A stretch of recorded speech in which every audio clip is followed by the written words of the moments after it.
Hello, everybody. My name is Eli Hollingsworth, and welcome back to Against the Current, A The Chosen podcast. For today, we're talking about my spoiler-filled review of The Chosen Season 4, Episodes 4 through 6. So, if you have not seen the episodes yet, I would highly recommend you go watch them because they are great and they're in theaters right now. But if you have already seen them, then I request that you stick around because I'm going to talk about everything that happened in these episodes, or at least cover the basic main points that happened. And we're going to get into everything that happened and my thoughts on all of the juicy details from these 3 episodes that are amazing and phenomenal. And I loved every second of these episodes, as always, because The Chosen continues to make awesome television. So, without further ado, let's go ahead and roll that intro.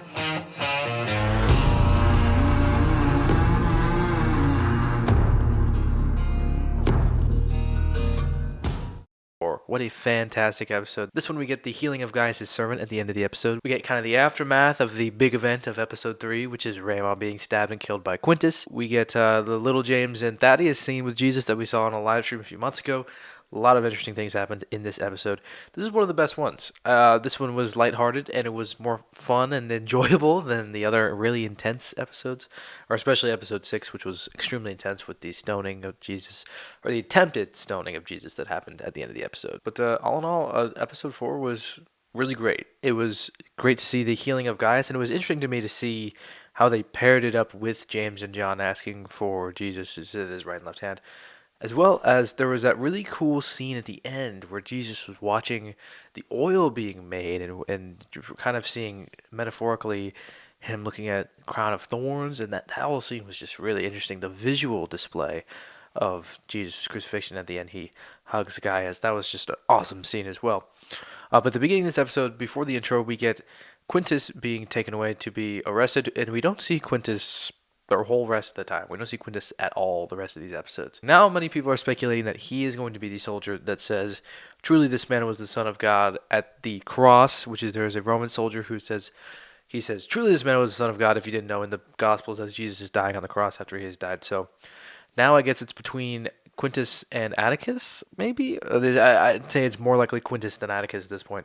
But interesting turn of events because people thought it was going to be Gaius originally, but now he is the praetor, the primi of Capernaum at this point, and Quintus has been demoted and just taken away. Now, Gaius is the one who has his servant healed, which we knew this was going to happen. And Dallas said on my podcast last year that Gaius was going to have his story concluded in season 4. So we don't really need to see more of Gaius.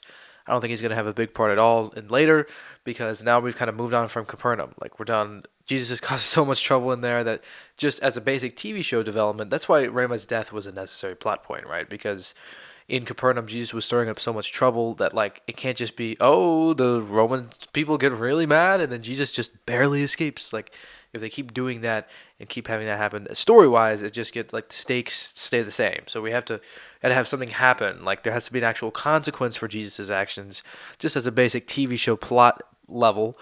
That had to happen, and that was necessary to then establish more of a threat. Like, okay, so there are consequences for these things going on.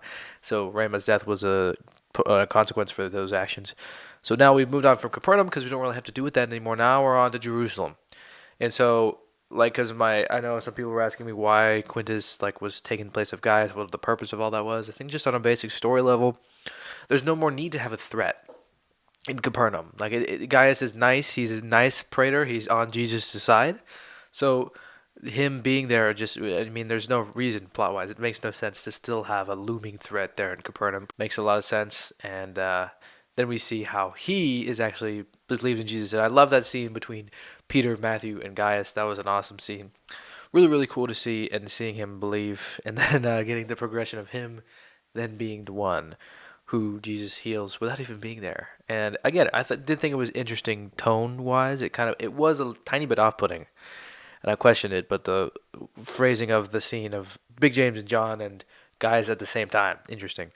But that was a really cool scene as well. We get a lot of aftermath of Rama's death. It was really cool to see, as I said in my spoiler-free review, an interesting framing of the timeline, because as a TV show, it's really cool when we get new creative ways to show events take place, whether it's out of sequential order or if it's in a different way from different people's perspectives. We start the episode with the disciples carrying Rama's body to tell Dor to Kaphne, her dad, which is a very intense scene. But we get a flashback from Peter's perspective of Thomas grieving and Peter going over to help Thomas grieve and Thomas hugging Jesus, which was cool. We get a flashback of Mary's perspective of her and Tamar talking about the death of their friend, because in the show, Mary, Tamar, and Rama were very close, a threesome, and they had just their friend die. So that was an interesting scene between Mary and Tamar. Then we had a flashback of John flashing back to Peter, Big James, and John all talking about what they saw when Jesus raised Jairus' daughter from the dead, and how he didn't do that for Rama, and they were all confused about that. So just some really cool scenes where we have different events that didn't take place in sequential order. We have them out of order, just watching the disciples kind of recounting these certain events from their perspective. I thought we were going to go through actually all 12 of them, each individual one, and look at like a different scene from their perspective, but obviously that would have taken forever. This is actually probably one of the longest intros to an episode that we've had, but still very, very cool, and the way it ended, then we go to the title card, was awesome. And the scene with Kaufney was also very intense, and it's cool how they're using this plot line to kind of advance the whole Jesus is arresting, because then Kaufney gets super upset with Jesus and he sends a letter to the Pharisees and he just starts spreading the word in general about Jesus being a threat and a fraud. So then this is accelerating the Pharisees' need to have Jesus crucified. And we get a cool montage. So this skips a few months in time here in episode 4. We get a cool montage of Jesus healing the blind man who we saw in season 1 and preaching a little bit more and just doing more things to him. We see how Thomas is kind of given some time to be alone to grieve. Very cool. And we see how Gaius is on the side of Jesus and is kind of letting him do what he wants to do without prosecuting Jesus by any means. It was cool to see the progression in the scene where Matthew and Peter are talking with Gaius, and Gaius is learning Peter's new name as well, but kind of him kind of slipping in there that he might believe in Jesus, and they both, Peter and Matthew, have a realization that Gaius believes in Jesus and they take him to Jesus, and the whole scene with Gaius and his son, obviously very emotional, very well done, as The Chosen always is. That was just a fantastic scene. I loved every second of it, and just the way it was played out in the episode was just the truest, expression of the Chosen's way of adding their own little twist and their insight to that scene, and it just was beautiful. It was beautiful to see Gaius' faith and Gaius getting his servant healed because he believed in Jesus and he's been helping Jesus. It was nice to get a little bit of levity this season, which has not had much levity thus far.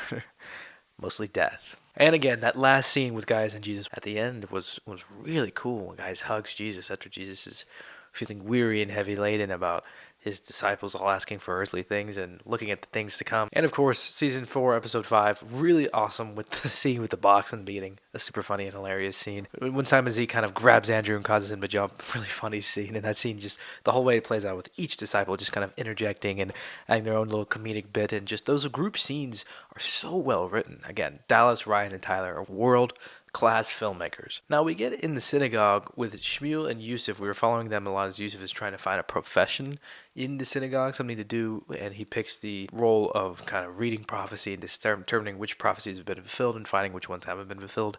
I'm interested to see where they're going with that scene. It's hard for me to criticize anything, with The Chosen nowadays when we're in the midst of it, like season 4. We just crossed the halfway point of the whole show, which I think is why they ended episode 4 the way they did, which is looking on his impending doom, temporary doom, and he's kind of looking at that. That whole scene was really cool, and it's boom, we're halfway through the entire series. Super cool.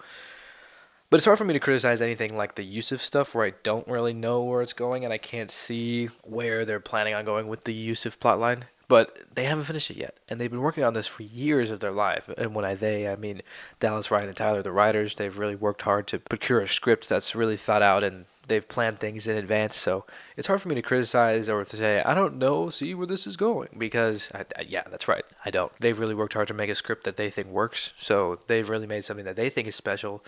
And the pieces are going to come together when the series is over. So then we can look back and see, like with the oil business plotline, we don't know where that's going. So I'm interested to see where the Yusuf plotline is going and what his purpose is going to be later in the show. So in the beginning of the episode, the disciples are all walking to Jerusalem, and then they mention Nicodemus, which is really cool, who we still haven't seen yet. I really hope we get to see him in season 5 at least.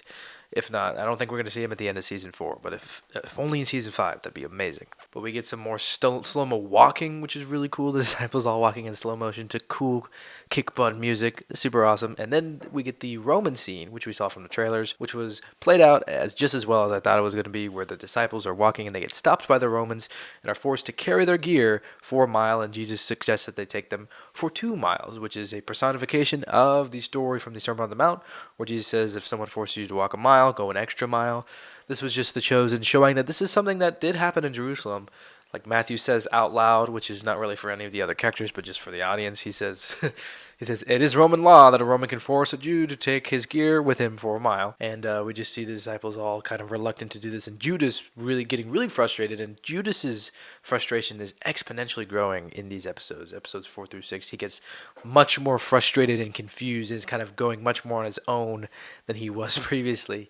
He's getting more and more upset and confused as to why Jesus is doing what he's doing and not doing what Judas wants him to do. And just it was just really cool the way the scene was played out, adding the extra detail of the Romans, getting confused as to why Jesus was kept going a mile, and then they just start taking their gear back from the disciples. That was just awesome, the way that scene was played out, to show the compassion, because I think any other TV show, I didn't even think about that, but any other TV show would have just had them still be upset. But they show the human side and the range of emotion that every character has, where the Romans just kind of feel a little bit of compassion and maybe pity, but empathy for these disciples, and they just show love back by taking their gear and saying, you know what, you don't have to carry anymore. Just really, really cool. Really love the way that scene was played out. And we get the stuff with the synagogue, with the Pharisees all talking about their plan and their strategy to get Jesus.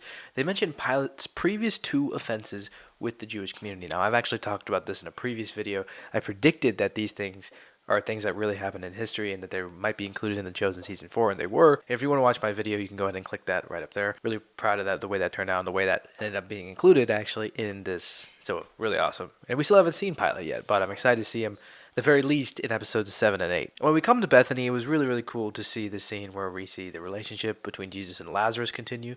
The return of Lazarus, aka Demetrius Troy, who I interviewed on my podcast. You can check out my interview with him on my channel. I just actually posted the full interview with Demetrius Troy. Super, super cool, and he's a really great actor and a really great guy. So if you want to hear about his story as an actor and his life, go ahead and listen to that interview. Pretty proud of that one. So we're seeing that Lazarus is very rich and very wealthy. He has a lot of money in the show. It's implied that he has a wine business that he's maybe doing, and Martha and Mary are helping with that, and they have a lot of food. So Mary and Martha are rushing around, or Martha's rushing around preparing a lot of food, and Mary is sitting listening to Jesus as he tells a story. And it's the story about the vineyard owner who hires the workers who work one at the earlier parts of the day and then some of the later parts of the day, and the people who work even for just an hour get the same amount of money as the ones who have been working since morning. Kind of a metaphor for the kingdom of heaven, and the disciples are not quite getting it. Then Martha gets upset that Mary was just watching Jesus the whole time, and Jesus didn't really have her come and help her, and Martha was just doing all the work. That scene was really, really cool, where Jesus says to Martha, Martha, sit with me. That scene was really well done, really well portrayed, and we see a little hint that Lazarus might be actually getting a little sick there. So very, very cool. We get the scene where Mother Mary's washing Jesus' hair, which was a very heartwarming and intentional scene, where Jesus is how he's a little frustrated with the way his disciples are acting, and we get that really cool line where Mother Mary says, they're only human, and Jesus says, I'm also human. So super cool scene. And we get that ominous scene with Judas and Hadad, where Judas comes to his old mentor from season 2, episode 8. And Hadad tells Judas to start taking an income for his work, and he needs a reward for all of this wonderful work that he's doing for Jesus. And very interesting scene with Hadad here, and the way that Hadad is influencing Judas and turning him more down a darker path and a wrong path. That scene between Jesus and Hadad, very interesting. And Judas, by the end of the episode, starts taking money from the savings of Jesus and his disciples, thinking that he deserves a stipend for his specialized work. That's the end of episode 5. Now, episode 6 was also very cool, the way they decided to frame the sequence of events in this episode, because they had it start at the end of the episode after Big James gets his head hurt after the stoning that we see. So we're kind of knowing that that's where we're headed, and we see the events leading up to that. Super interesting. And then we get the all 8 days of Hanukkah. We just start going through the days of Hanukkah, and we see the week leading up to that big event. Super cool, and I love the way this episode was framed. This is actually one of the best episodes and some of the best writing that the show has seen ever. I mean, they just keep getting better and better, and this scene was cool, where we get kind of a history on Hanukkah with Antiochus and the Maccabees and Alexander the Great even. There's some really cool history that the disciples recount, and they're all reenacting the events of the Hanukkah story. So super cool scene there, and super cool insight into Jewish history, as The Chosen likes to show with historical and cultural context. That's just really adds a lot to the show. We get some singing with the disciples. That's always very cool. They all play their instruments as they did in episode 5 when they were at Lazarus' house, and there's some just awesome singing. The songs they sing are just very cool, and all of these disciples have beautiful voices. All of the chosen actors, great job. Very great job in those scenes. We get a really cool callback to Dallas Jenkins' previous work with the arm wrestle between John and Andrew. This arm wrestle wasn't between these two disciples in Dallas's previous short film that he made probably about 10 years ago, which was a really cool callback, but we still get the same line from Jesus where he says, "Even I didn't see that one coming," which was a great joke. And I'm glad that it was included here. Back when Dallas did it all those years ago, it was still awesome. And we get Mary and Tamar arm wrestling. Super cool, super funny. And we get Matthew kind of asking Judas about their savings, and Judas getting upset with Matthew. That was an interesting scene as well. And we get a really cool, heartwarming scene between Simon and Thomas, where Thomas is kind of feeling a little bit upset in this scene. And this scene I actually watched being filmed on set when I visited set in Utah last summer. And I had no idea what Thomas and Peter were saying. I couldn't hear them because I was far away. But it was interesting. It's now fun to look back on and see what that scene actually was and what they were actually talking about there. And just watching it being filmed, watching the process, and watching them do multiple takes, and getting to watch the monitor with Dallas, it's just really interesting to now see that scene and just how off I was, just thinking, oh, it's probably gonna be, Peter telling Thomas about Eden and how marriage works and that kind of thing, and just kind of counseling him, and now seeing that I was way off about that, super funny. It's just cool to see the disciples all opening each other's presents for Hanukkah, because they each get a present every day for Hanukkah. Just really cool, and we're watching the disciples in everyday life, and Jesus would have most likely celebrated Hanukkah because he was a Jewish person, and he celebrated the Jewish traditions. Hanukkah was a Jewish tradition back then, so the celebration of Hanukkah still is really, really cool. And the fact that they included it here in the show, like they always do, the cultural, historical context, makes a ton of sense, and it adds just so much to the show. We get that scene of Judas kind of wanting to charge ahead and start setting up donation stations, and the disciples all saying that they like doing the everyday chores because it builds them up, and Judas kind of feels a little bit defeated by the fact that his idea just kind of went under the rug. And Judas kind of questions John about his intentions and how he's not letting Judas do anything. So he goes and talks to Jesus about it, and we get this cool scene with Judas and Jesus watching the sheep, and Jesus tells Judas about he should listen to the sermon that Jesus preaches because there is something for him. And Jesus tells Judas that his vision for the world is bigger than he can dream. And meanwhile, at the synagogue, we get more scenes with Shmuel and Yusuf that were very interesting, very cool, and they find out that Jesus only needs to make one misstep, and it's all purely political, and then the Pharisees are going to then attack Jesus and try to arrest him, or even worse, kill him. That's all they need, and they're really moving ahead, and things are really accelerating towards Jesus' death. And that leads us to that epic scene at the end of the episode where Jesus is giving a sermon on sheep and calling them by name, and then the Pharisees overhear this, and they get very, very upset, and it ends in a big stoning, a really intense scene, the way it builds up and the way it was set up, with Judas actually getting upset with the Pharisees and them all kind of huddling around and deciding what to do with Jesus, and if it is Jesus, when they discover it's him, then attacking him. Super cool the way that played out, and the way the tension built in that scene to where it's just, the music was awesome, and it was very, very intense. I was on the edge of my seat for this entire scene. The way it was done, super well done, and the acting from everybody, as always, is just off the charts. All the performers in The Chosen are just the best of the best. The writing is amazing, and the actors are just incredible. And at the end of the episode, after all this intense stuff has gone down, we learn that Lazarus has died in a very, very awesome way to end the episode, with Zebedee then coming to bring news to the disciples about the stuff going on at the synagogue with Teldor and Kaphne, and now the Pharisees have every right to crucify Jesus. Things are getting so much more intense, and Zebedee tells the disciples that what just happened is about to get much worse, and that's where the episode ends. So there you have it. There is my basic spoiler-filled thoughts on the big bullet point events that happened in these 3 episodes that were incredible. I loved these episodes. They're 3 more amazing episodes of The Chosen. Things are getting much more intense, but the writing is so much more fine-tuned, and everything is just all laid out in a very cool manner because we're getting more reveals, and we're seeing kind of where they're going with these episodes, and we're getting a better idea of what's happening and what the intention is with certain plot lines and characters. It's all starting to come together, which is kind of sad, and it feels like it's moving very, very quickly because already Palm Sunday is about to be upon us. That is a major event in Jesus' ministry, and it'll be awesome to see how that unfolds when we see these episodes next week, the finale of season 4. That's going to be a really, really awesome time at the theater, and I can't wait to see how it all ends and how it all goes down in season 4 next week. So if you're excited, be sure to let me know down below in the comments. Be sure to let me know what you thought of these scenes and everything that happened in The Chosen season 4, episodes 4 through 6. I'd love to hear your thoughts. And without further ado, I'll see you guys in my next video. Binge Jesus.